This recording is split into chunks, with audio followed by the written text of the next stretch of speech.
Okay, what we have here is a 2013 Epower Note. Right, customer complaint is that they're driving really poor of late, and I believe they said that the belt, a little belt burst off, right? But they was able to drive the vehicle to the shop and need a second opinion. I fairly have an idea exactly what took place, so I'm going to show you exactly what's going on. Right, so we got a scan code, we got a TW catalyst. Yeah, so that's letting me know that we have a fault with the catalyst, but that's not what customer came for. So next, let's start the vehicle up and let's see how it performs, I guess.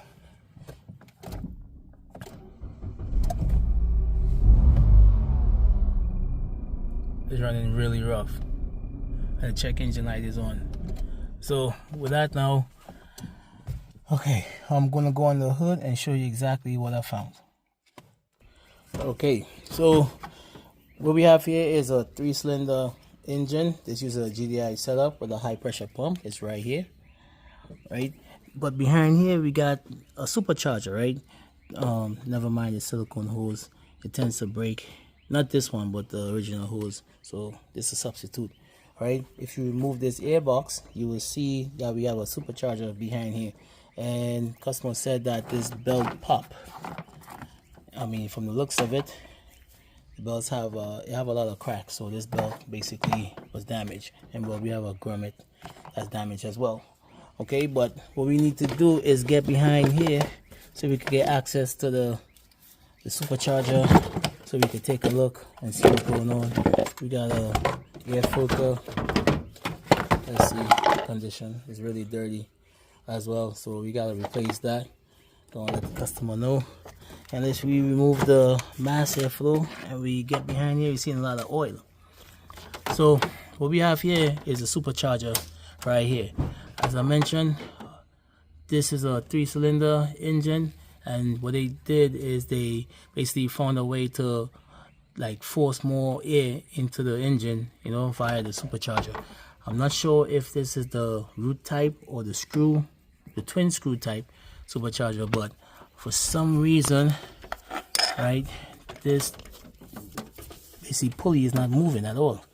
It's like it's really hard, and it's supposed to move freely with your hand. So that's letting me know for some reason this charger is busted, right? So I'm going to show you on the bench how it's supposed to be, right? I already purchased the part because I mentioned earlier I am familiar with this vehicle, right? They do have 2 throttles. They have one here and you have one here, right? So when the air comes in, it basically goes to the supercharger. It cools via the intercooler, which is located behind here, and then it basically forces into the throttle to the intake manifold and dumps into the engine.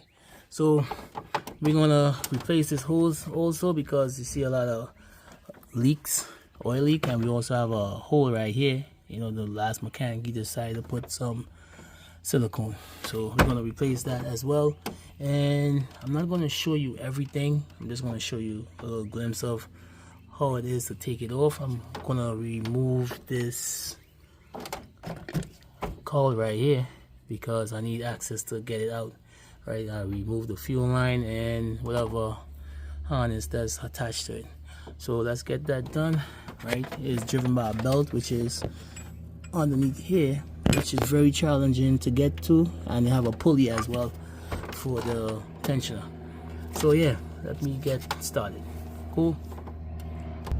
Okay, so I have a engine for the same vehicle out, right? This is the back of the engine. Sorry about the plane. So this is where the exhaust is. This is the pulley that's drive the supercharger, right? You have a sensor that's there. This is a high pressure pump. Okay, and if you come on this side, you see you got a long belt. So I'm not gonna replace all that. I'm just gonna replace the supercharger and the belt, right? It goes around here like this, and it goes up to the supercharger, right? So let me show you exactly how the supercharger looks. All right, so this is the supercharger right here, right? The complete supercharger, right? As I mentioned before, I'm not sure if it is the root type or if it's the twin screw type, right? I gotta take it apart to probably see what's in and how it's made up. Most likely probably, or it might be the twin type where it, you know, compresses air right in between and it forces it out, right, where the roots type is made up differently. It doesn't do any compression. Basically it just squeezes the air and pushes out. So this is throttle number 1. It stays open, right? This doesn't close. Where this one is basically, this is your throttle, this one closed, right? You can see. So this stays open just like a diesel truck basically. So air could pass through here and it goes into this screw type and it gets compressed, and then it have a basically a outlet. So this is the inlet, this is the outlet.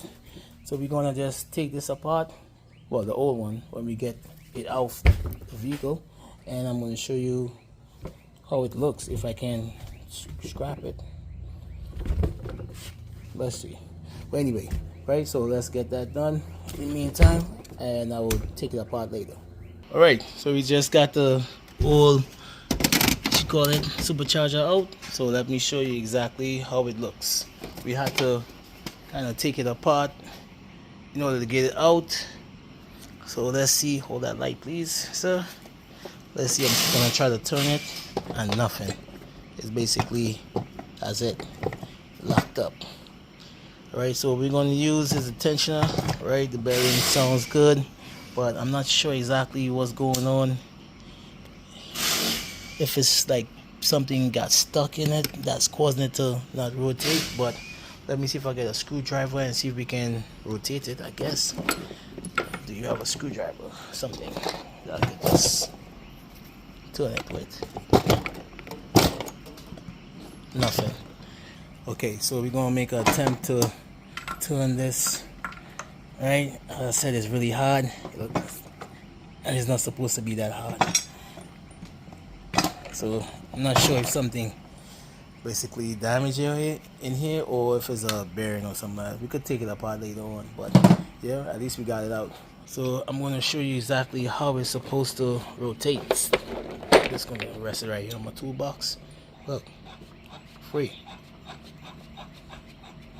I'm not supposed to put all that force or emphasis on this in order to turn, so that was the cause of no power. Just got the used new one installed. Alright, we just gotta button it up a little bit and let's see if we can get this car started up. Alright, so yep, gotta replace the belt and all that good stuff before we start up. So yeah, it's a little tight window what we have on this vehicle to put on this supercharger, so you just gotta bear with me here.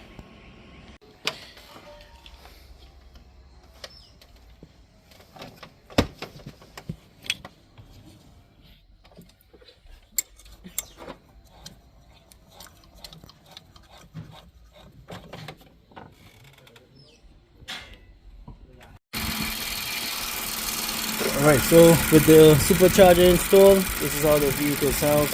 That little ticking noise is basically the injectors, which is GDI, that is making all that, you know, ticking noise on the high pressure pump. That's here.